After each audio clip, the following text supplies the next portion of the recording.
Class 10th exercise 3.2 question number 1. Solve the following pair of linear equations by substitution method.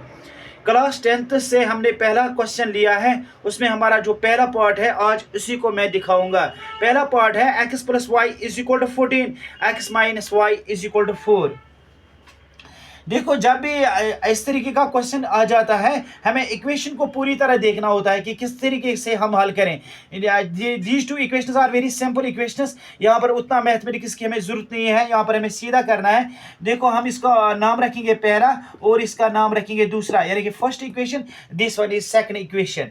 तो अब हम क्या करेंगे, अब यानी कि आप जिन टीचरों से भी पढ़ते हो, कोई इस y को ट्रांसफर करता है, कोई इस y को, कोई इस x को, यानी कि इन चारों में से कोई भी ट्रांसफर कर सकते हो। तो यहाँ पर हम सीधा सा, अगर आप एक ही पैटर्न पे सीखोगे, देखो इसको हम क्या करेंगे, x को हम अपनी जगह रखेंगे 14, इस प्लस y को यहाँ पर ले जाएंगे, ये बनेगा हमारा -y, यानी कि प्लस y, यानी कि ये उस तरफ जाएगा, ये बनेगा हमारा -y। तो ये हमारी बनी third equation.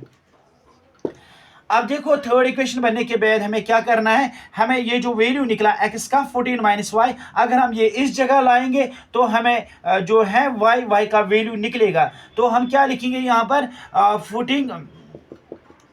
putting the value of x give in equation second, यानी कि इसको हम किस इक्वेशन में देंगे, सेकंड इक्वेशन में।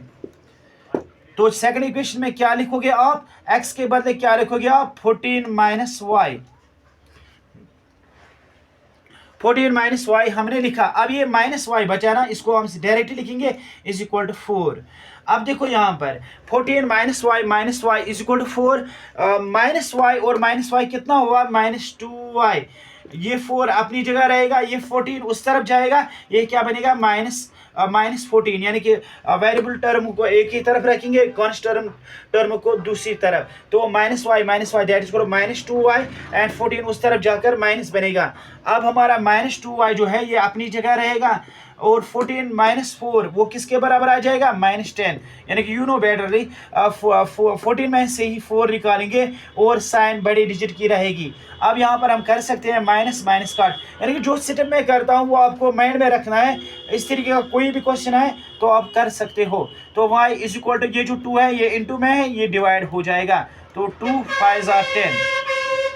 तो y किसके बराबर निकला, y हमारा 5 के बराबर निकला। अब हम लिखेंगे putting the value of y give in any equation, putting the value of y give in equation third. अगर हम थर्ड में देंगे तो हमें उतना ज़्यादा नहीं करना पड़ेगा। Putting the value of y give in equation third. तो थर्ड इक्वेशन क्या है हमारी, x = 14 - y, x = 14 minus y किसके बराबर था, 5, तो y के बदले हम लिखेंगे 5, x = 14 - 5 दैट इज 9। तो इस तरीके से हमने ये क्वेश्चन किया। तो आज सब्स्टिट्यूशन मेथड से हमने एक क्वेश्चन किया। इंशाल्लाह बाकी पार्ट्स भी मैं जल्द दिखाऊंगा। Thank you.